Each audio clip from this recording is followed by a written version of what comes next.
forecast said that there'd be snowflakes. Whoa, you can make us see it your way. No way, gasoline and propane, more flames.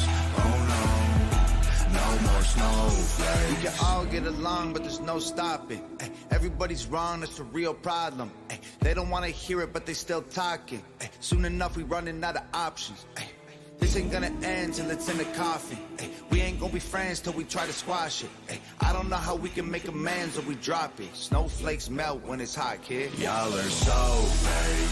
Oh no, the forecast said that there'd be snowflakes. Whoa, you can make us see it your way. No way, gasoline and propane, more flames. Oh no, no more snowflakes.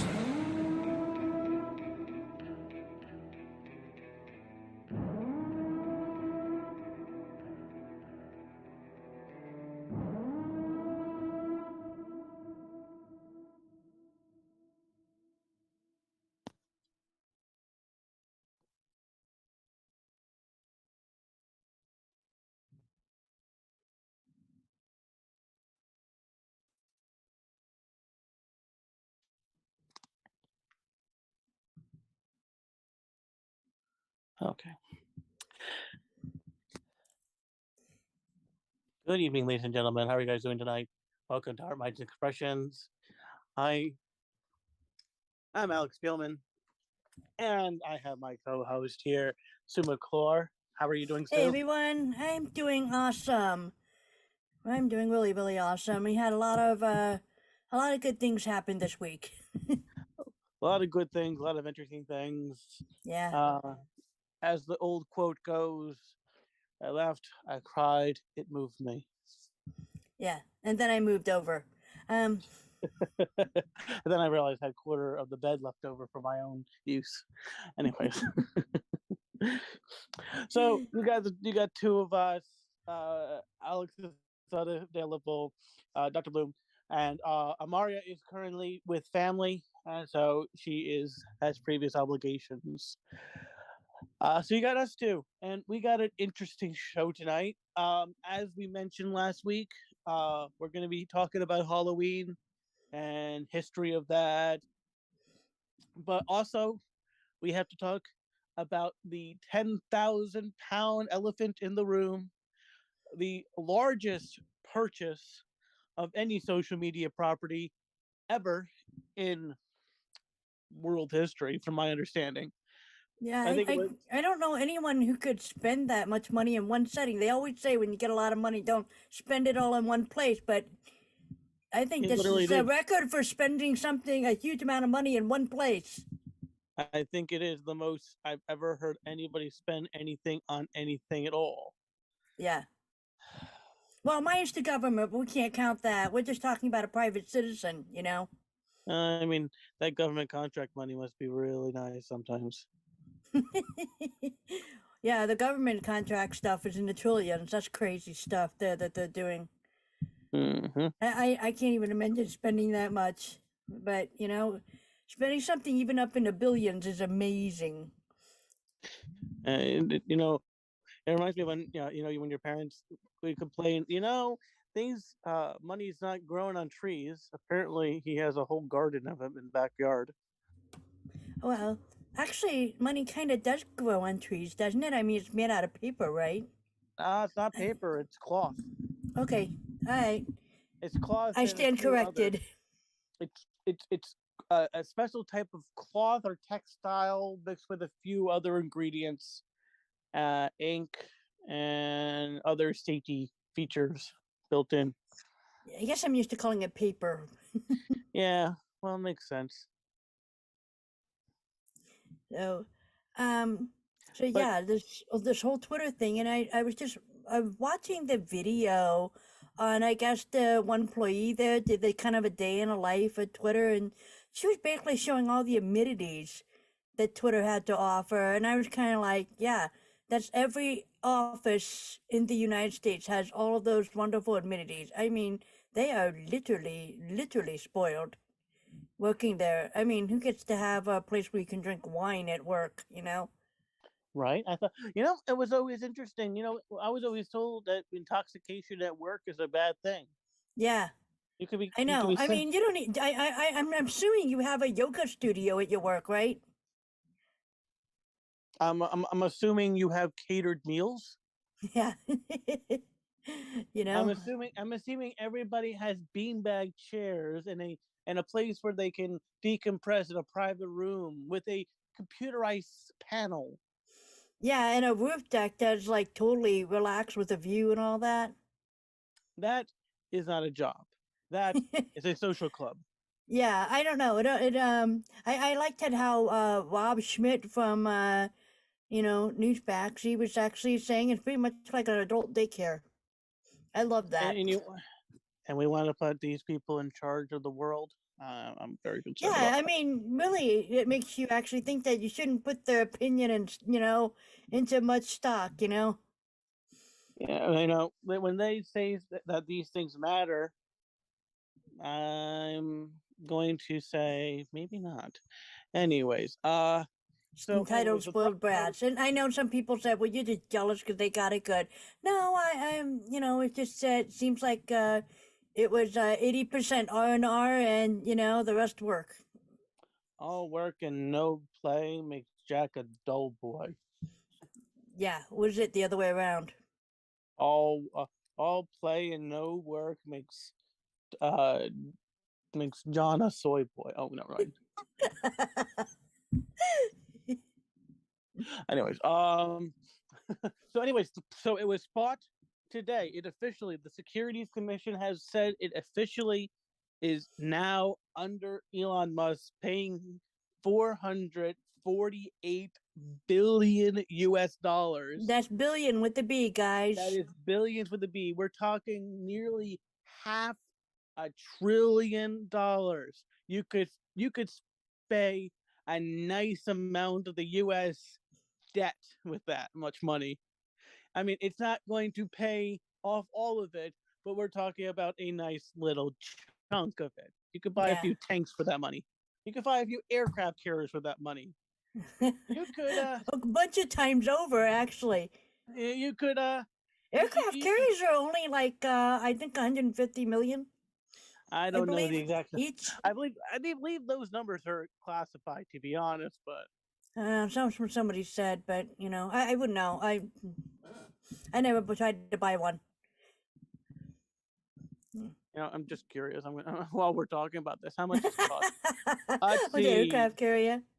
Oh wow! Okay, it's a lot cheaper than I thought it was. I thought it was 150 million. Is it actually less than that? That's more, but much more. So, like the USS Gerald R. Ford, which is one of our newer aircraft carriers within the last 10 years or so, it's $13.3 billion. Oh wow! No, he could buy a few of those if he wanted to. So Ford class Enterprise 12.1. You could buy several aircraft carriers. Oh wow! And amazing. Yeah. I mean, how much is the tank? Just out of curiosity, do you know how much that is? Are we talking an M1A1 tank? I have no idea. Oh, I didn't know the different types of class of tanks, but we'll do an M1A1 Abrams main battle tank. Yes, I actually did. I actually know that name. As of 1999, they were $5 million, but of course, yeah, it's not 1999. Yeah. So yeah. So I don't. I'm probably going to butcher her name. Is it Vijaya Gatto? Are we talking the lawyer? No. This is the lady that was working for Twitter. She's the one that deleted Trump's account. Well, she didn't wasn't the one that personally pressed the button. She was Okay. She was part of the staff that was in consideration of it. Right. Well, either way, here's my question is, having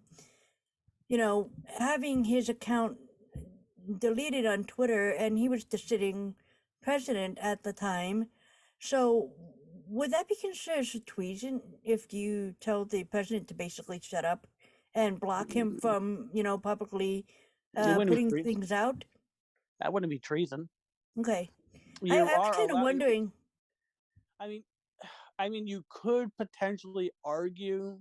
Now, once again, not a lawyer, but I would assume that you may be able to possibly argue sedition. Yeah. Okay. But this is his private account, not the official presidential account. So Right. I don't know. It may be just one of those things where Yeah, the tomato standing on a thin line type of situation. it really does depend on who you ask. Yeah. Yeah. I was actually wondering because I mean, I don't either way it was very cold to do that, to basically tell the president to shut up. But I mean, I guess you can freely say that, but to actually block avenues of being able to have him communicate, Mm. and it also depends on whose orders you are acting under, as well. So it's also a thin line. If you got the orders from the CCP, for example, then you got a problem. So, yeah, it all depends. I was kind of wondering about that. So, but anyway, there's I mean, she's had a very checkered past in within the last 3 years. Yeah. Because she was also the one who was involved when it came to suspending the New York Post about the Hunter Biden story prior to the 2020 election. So it may not be just her, but whose orders is she acting on? Do you see? That's my question. It can't be just her to just be doing sit-ups. I think she's doing sit-ups for somebody. She was the general counsel and head legal policy and trust Twitter. Was.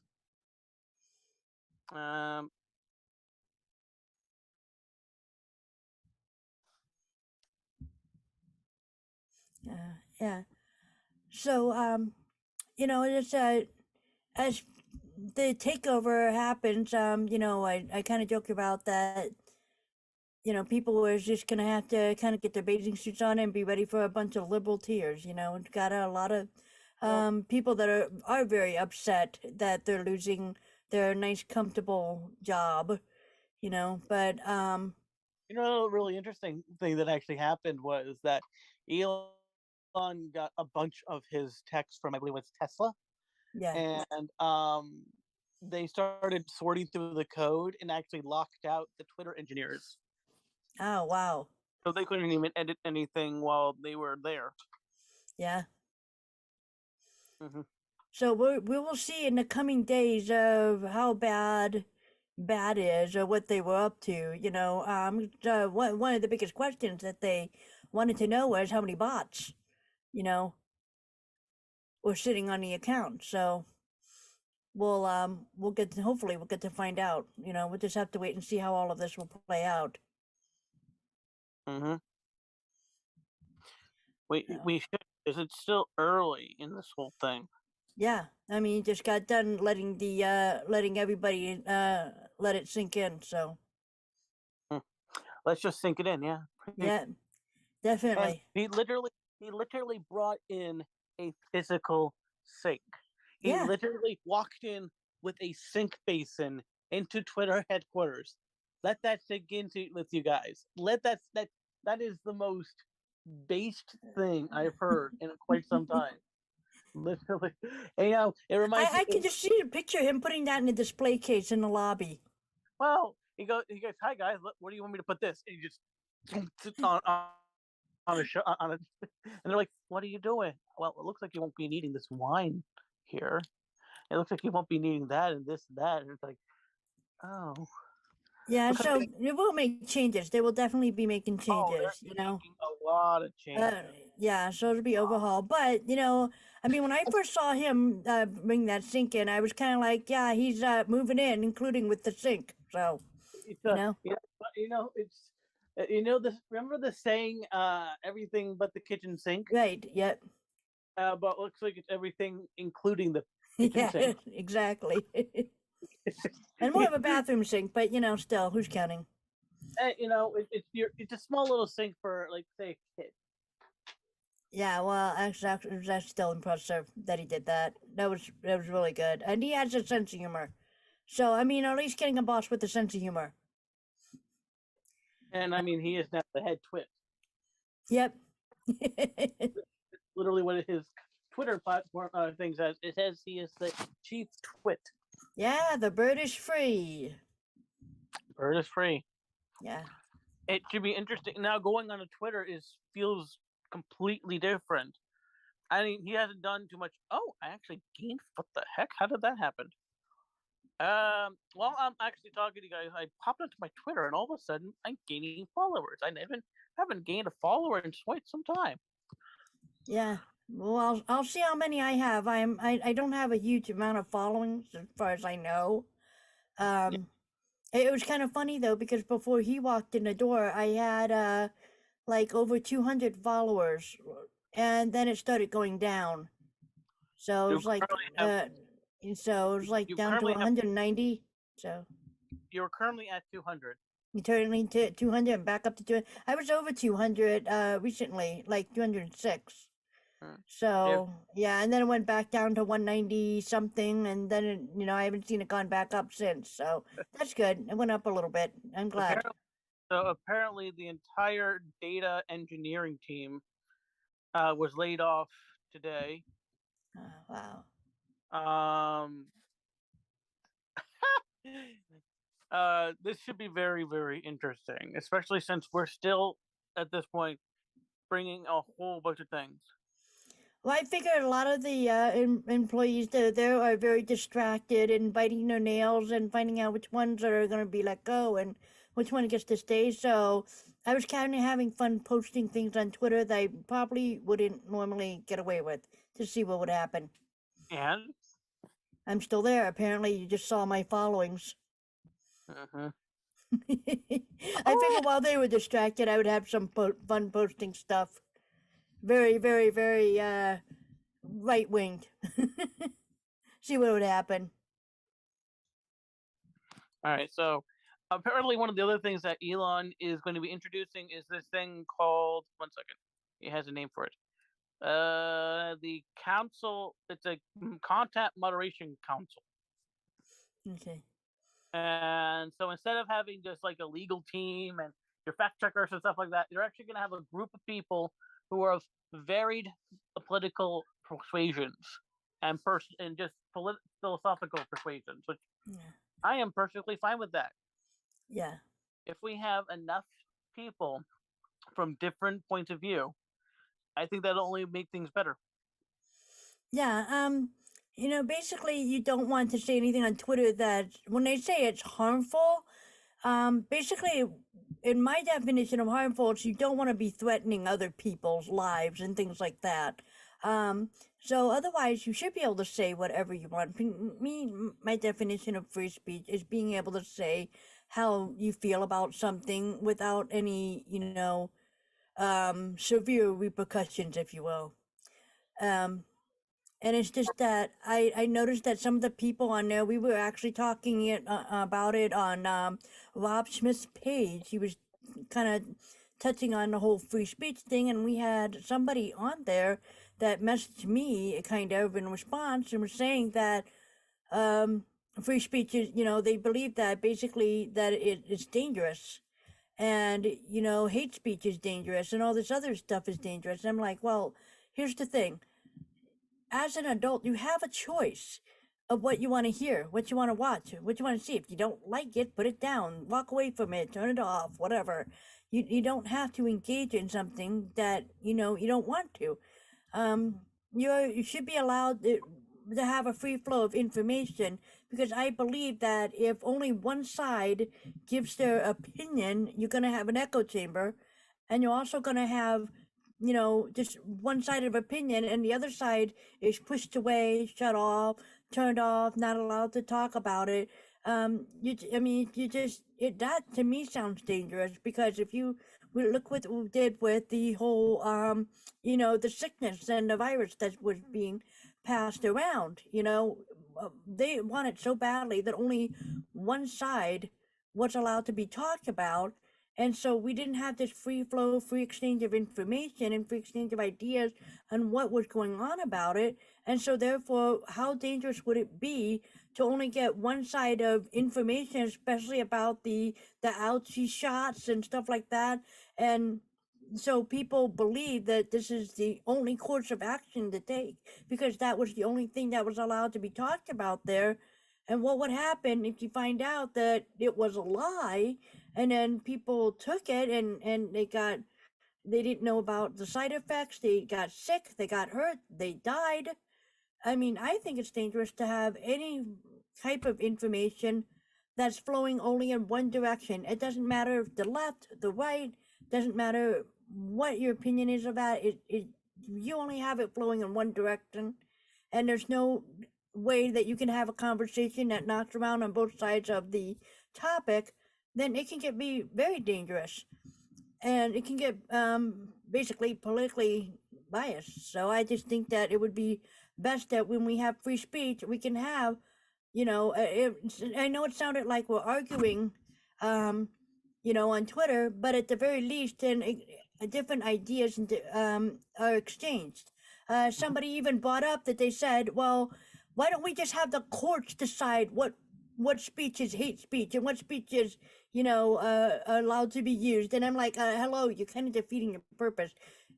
We as adults should be allowed to decide what we can and can't say on our own, our personal selves.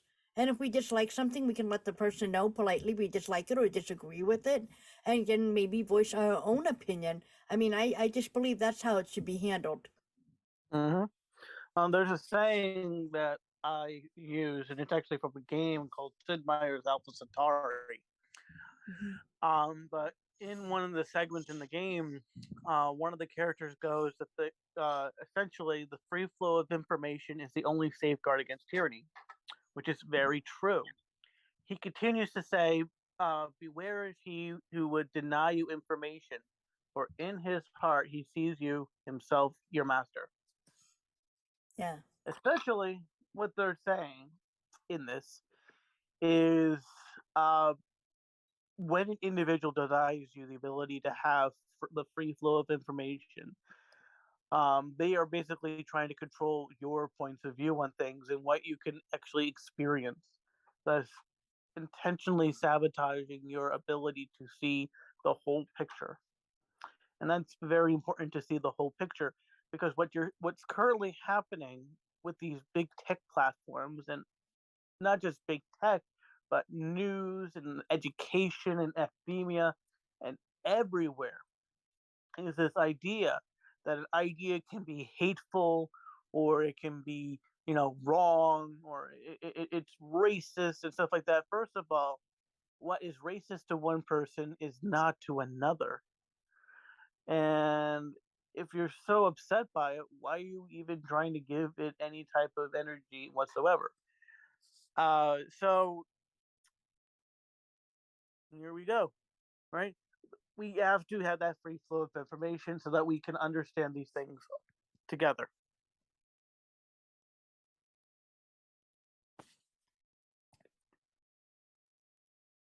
You're muted, Sue. I am so sorry. One of the few rare times I get to do that.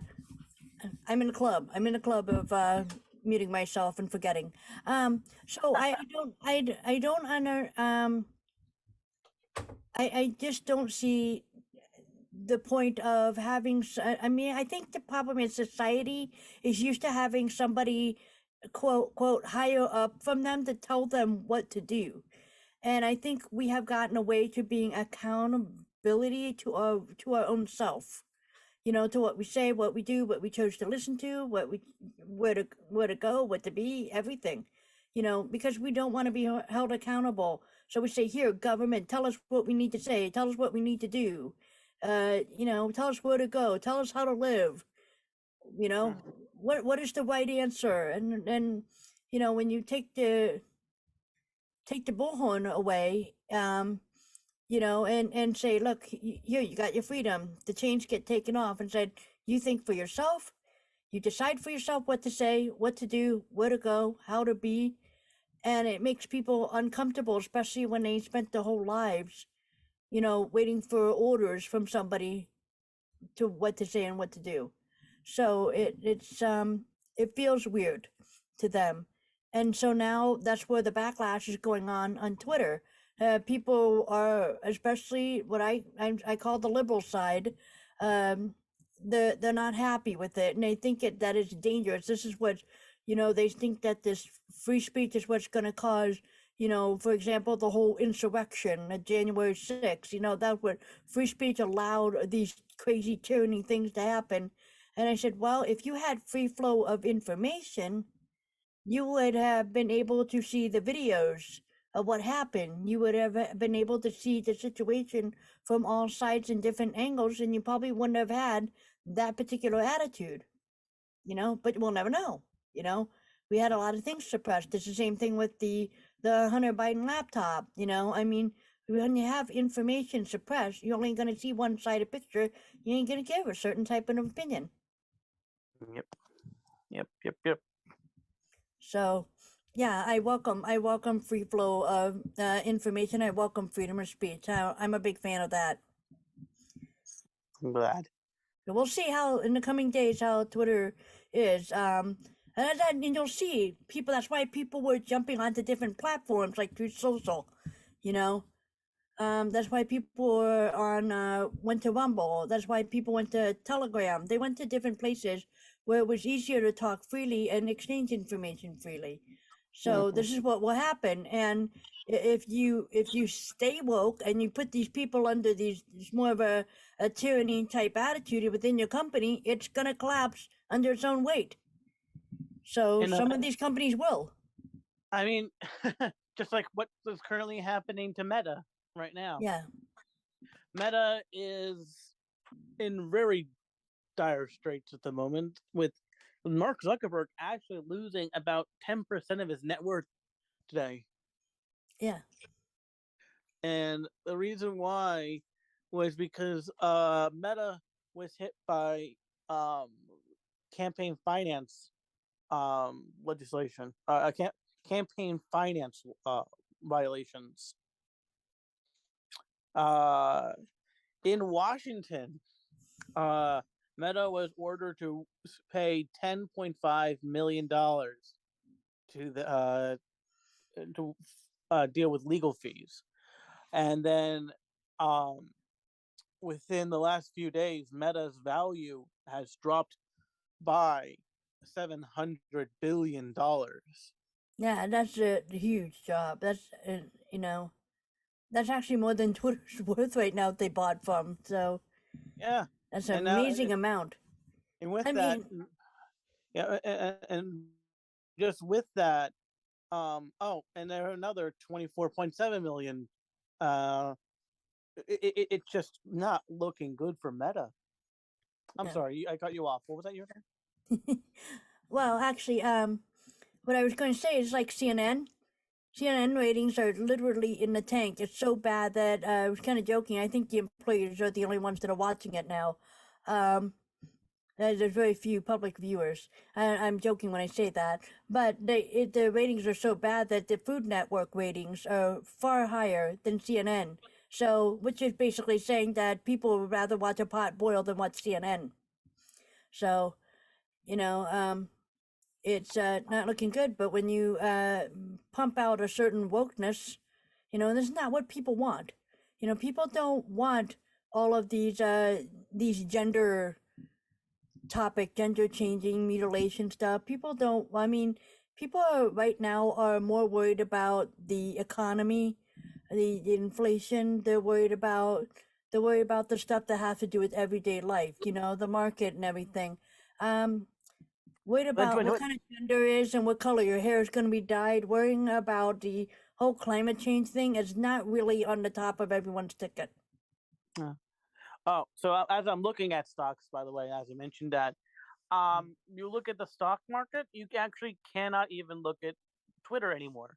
I mean, I Oh, have wow. Twitter's data. I have Twitter's data up until the 27th.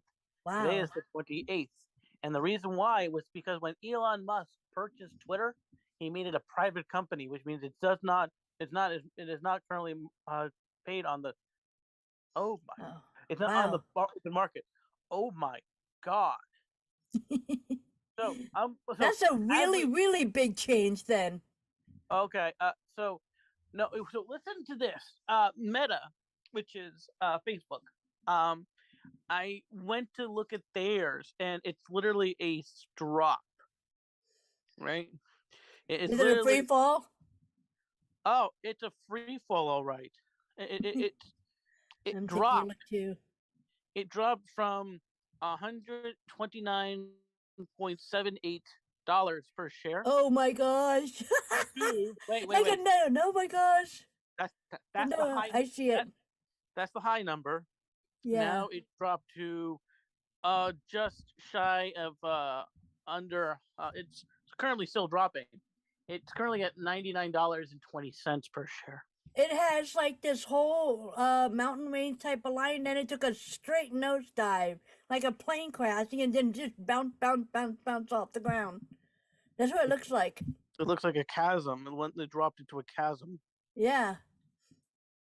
I mean, in Twitter, I mean, and Meta has been dropping ever since 2001. That was at its height. I mean, it's been steadily going down ever since. I mean, Yeah, that's we could wow. It's at this current point, we may see the end of Facebook as we know it. yeah, it's wow. I didn't realize it dropped that far. I haven't had a chance to look at it lately, but wow. Yeah. And don't worry, it's going to rebound by 2024 if it can survive till 2024 at this rate. If it can survive, it's gonna be. It looks like it's right on the ground there. It's gonna have to drag its butt to the finish line. Wow. Pookie scoot style, we call it. Shall we talk about some Halloween stuff? Yeah, we can get the history of Halloween. There are several different types of entry points of how Halloween kind of started. We have this whole thing. So my side was talking about that it kind of was offshoots of the pagan beliefs, and Okay. so I don't have any dates. I'm really bad with dates. This is why we have Alex. But I know they talked a lot of it, and the problem is when you talk about history, the dates are completely messed up. A lot of times they would like to make you believe something is ancient, but it was actually not as ancient as you think. But I'm going to use the term during Druid times, and stuff like that. It had a lot of different traditions and correlations with the seasons, and so as it wasn't considered Halloween back then, of course, but they had their traditional ways of doing certain ceremonial stuff, and so over time it got branched along with the Christian when Christianity came around. Kind of merged certain types of tradition because a lot of people weren't really totally kosher with this whole Christianity thing. So they start mixing things that were familiar to them into it to kind of try to sort of win them over the line. Uh-huh. So that was where the wall start of it was. You want to take out the rest of it for the rest of it there, Alex? I mean, that's it, So, when it comes to Halloween, the way we do things is actually an amalgam of a whole bunch of different cultures. Yeah. I mean, you've got Celtic culture and history. You got your Germanic culture and other European influence in this, and also Christian. There's some Christian in this as well, Yeah. because October 31st is known as All Hallows Eve. Yeah.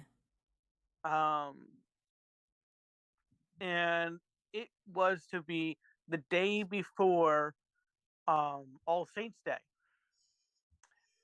All Saints Day is essentially has to do with the respect of um, saints and how we venerate those who have done great things, which leads us to All Souls Day, which is the second All Souls Day. Um, and if you are familiar with Latin America culture, when it to deal with this, they call it Dias de Muertos. I believe that's how you pronounce it. I pardon me if I butchered that. But the Day of the Dead. They call it the Day of the Dead, where they go. I believe it's Mexican culture. They go to the graveyards and they spend the time with their departed.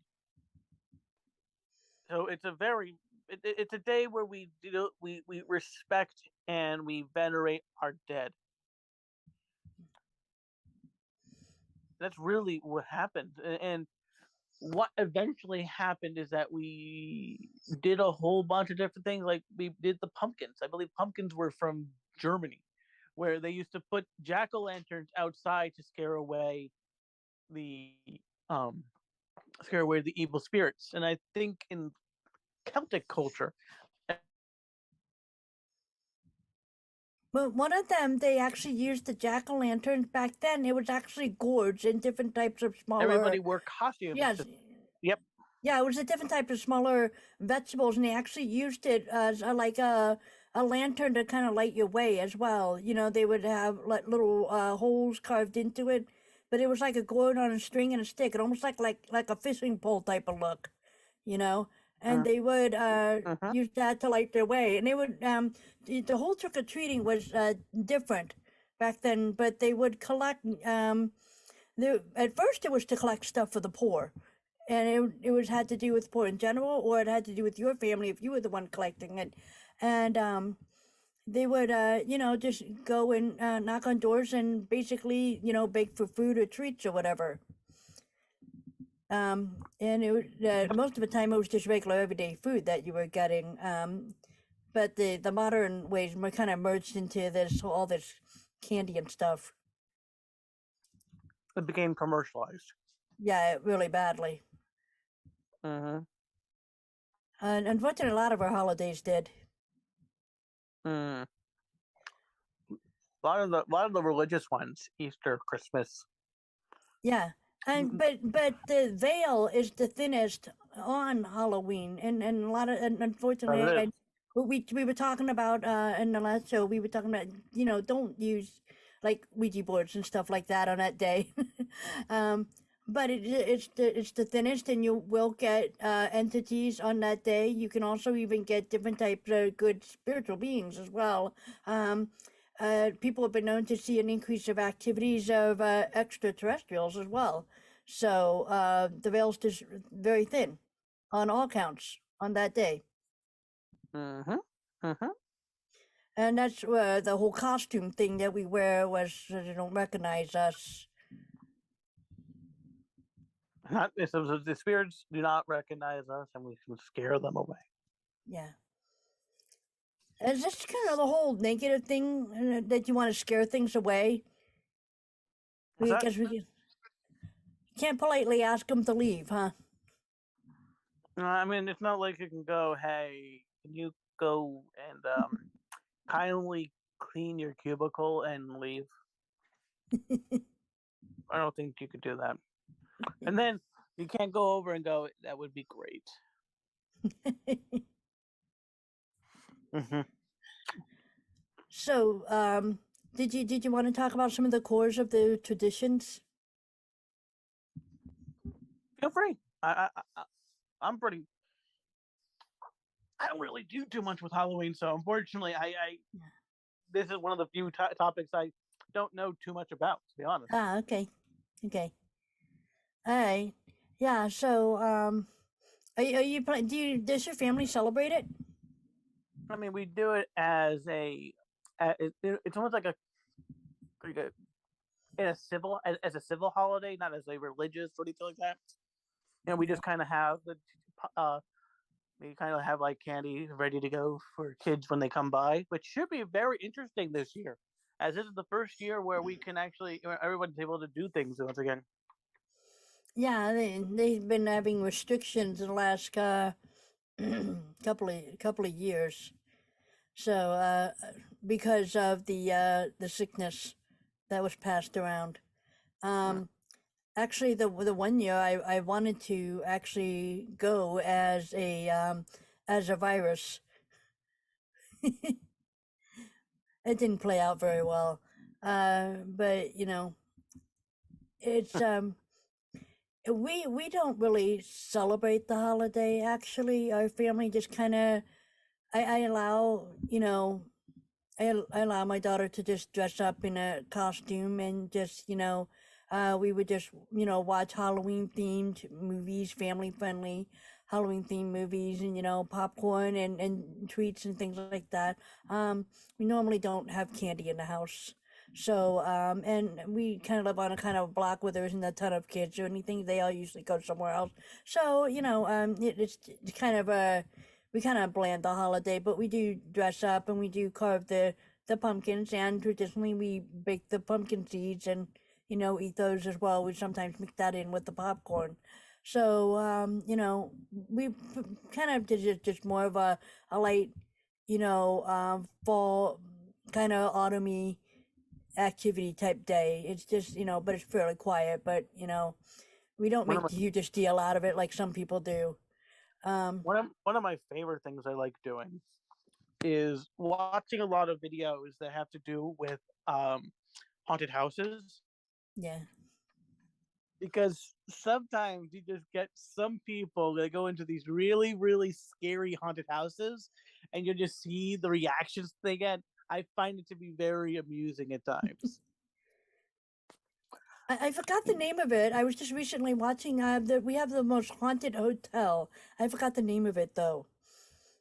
But there were these YouTubers that went there, and they saw some activity. They have these little devices that they use that can pick up spirits and activities, and there's like scratches on the doors, and stuff like that. And they would talk about how people it used to be some sort of a clinic there that was supposedly this guy who ran it was supposed to cure cancer, which he never did. His concoction was never to cure cancer, but he makes people believe it, and he was so charismatic that he got people to believe that he can cure cancer, and his place was a good sanctuary to go to. But instead, a lot of people died there, and he was basically experimenting on people. Mm. It's a hotel now, so you guys can look it up. It's I think they call it like Purple Chimneys. Uh, so I don't know the name of it, but if you type that in, it's haunted, hotel with purple chimneys. I think it'll come up. But the Winchester House is another one. Yes. That's swimming with activities. Right here in St. Louis, Missouri, we have the Lump Mansion, and we have activities happen there. I never stayed overnight there, but I have done a tour there, and I kind of remember there was, I was like, here's the one thing: you don't want to be in the back of the line of any like tour there, because you will be the one picked on. It looks like I got picked on. Somebody would pat me on the back, and I would turn around, and there was nobody there. I've seen items that were like, on the table or whatever move. So, and you have to double look and going, wait a minute, did that really happen? Or is that my imagination because I'm freaking out? But I have seen some activities at the Lemp Mansion. You would get certain spots in that house has cold spots. So, especially where the owner of the house died and he committed suicide. So, there's some cold spots there. So, yeah, there's plenty of activity at that place. So if you guys want to come to St. Louis and visit, you can sign up for a tour, or you can stay overnight if you have enough guts to stay overnight. They got one bathroom though down the hallway, so if it's the middle of the night and you have to go to the bathroom, it does make you think twice if you really need to go or not. you know, Yep. so, but that's a really cool place to visit, definitely. Sounds interesting, actually. I'm not very good when it comes to scary things. I'm a bit skittish. Yeah, it's one thing I Uh, watch it on video, but the experience in real life. uh, I'm a I'm a little bit more of a sheltered animal when it comes to a lot of things, unfortunately. Oh my gosh. Well, I'll do another quick story here. All right. Another haunting tour that I ended up. This was not for a haunting checkout purpose, if you will, but my husband's school is rife with activity. He goes to the School for the Blind here in St. Louis, and that's on Magnolia, guys, if you ever want to check it out. But um, I was doing a tour there, on a tour there, and we were kind of walking around school, and there were different levels, different schools, parts of the building that were had different vibes. You know, that some of them kind of the air was heavy, it was stale, it was kind of had this creepy feel, and others were just normal, just like a normal room. So apparently, there were different activities going on in different parts. The one particular part that I was in, I was on one of the upstairs area. I don't know if anything happened up there, but we were in the upstairs area, and we were a whole bunch of us were there, and we were just talking, looking around and all that. And I was wearing a necklace at the time, and all of a sudden someone grabbed me by the back of my necklace and pulled me backwards, basically choking me and slamming me against the wall. That was the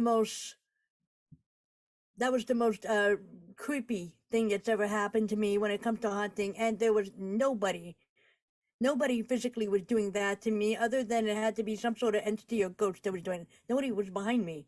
So ever since then, after that year, I would still visit the school when they have their alumni and stuff, but I would not wear any necklaces. So I was just too creeped out. Makes sense. Yeah. So that's, yeah, hauntings definitely. Mm. So if you enjoy it or you don't, you know, Yeah. definitely do it at your own peril, I guess. Might be Yeah, you don't want to piss them off, that's for sure. You don't want to taunt them because they could do some serious damage. And there's different levels of different types of ghosts. There's some that are harmless and they'll just go through you. Probably the most you're going to feel is cold or something like that. And there's others that kind of more of a poker dicey type level, and they could do some serious harm. So, yeah, be careful when you go to those places. I know people go to haunted places for fun, but be careful. They really can hurt you. And they have gone as far as killing people. Mm-hmm. They have. Yeah. Oh, with that cheery thought. Oh yeah, we should end on a good note again. We go back to Twitter. Yeah, no, I'm just kidding. That's okay. We just that's okay. So let's just wrap this up. Any last thoughts before we head off for the night? Yeah, absolutely. So want to wish you guys happy Halloween. And please be safe out there. Remember to check your candies. Make sure your costume is breathable. Try not to run into a tree. And, sending everybody lots of love. Please be safe. Please be happy. Please have fun. And we will see you guys next week when we talk about all the crazy other stuff that goes on in this planet here. Yep. So thanks, everybody, for watching. And have a good night. And don't forget, ladies and gentlemen, if you're in New Jersey, Mischief Night is October 30th. Yeah. So, if I see any toilet paper anywhere, I know why. Do you know about that? Absolutely. There you go. Okay. It's apparently only a New Jersey thing, but still. Anyways, enjoy your evenings, ladies and gentlemen. Thank you for joining us. Have a good night. Lots of love.